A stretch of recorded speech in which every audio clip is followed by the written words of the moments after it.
Hii ndio ile siku ambayo mashabiki wa Cristiano Ronaldo tulikuwa tunasubiria kwa hamu sana, maana ndio ile siku ya mwisho ya Saudi Pro League. Wenda wakachukua kombe leo, ndio maana tunaisubiria kwa hamu sana. Ni match day 34 na game zote za Saudi Pro League zitafanyika leo kwenye mishale ya saa 3 kamili.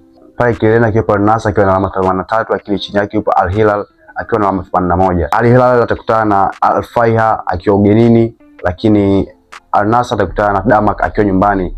Draw inaweza ikatosha Al Nassr kuchukua kombe, lakini kwa usalama zaidi bora chukua alama 3, maana wakidraw na Al Nassr amemzidi Al Hilal kwa alama 2. Al Nassr kidraw alafu Al Hilal akichukua alama zote 3, watakuwa wanalingana kwa pointi, na pale kwenye goal difference pale ndo kuna kidogo ndo kuna matatizo, maana Al Nassr amepita Al Hilal kwa goal difference ya 3. Tuna goli 3 ni chache sana, tunajua kwa Al Hilal free flowing football wanashinda magoli mengi sana.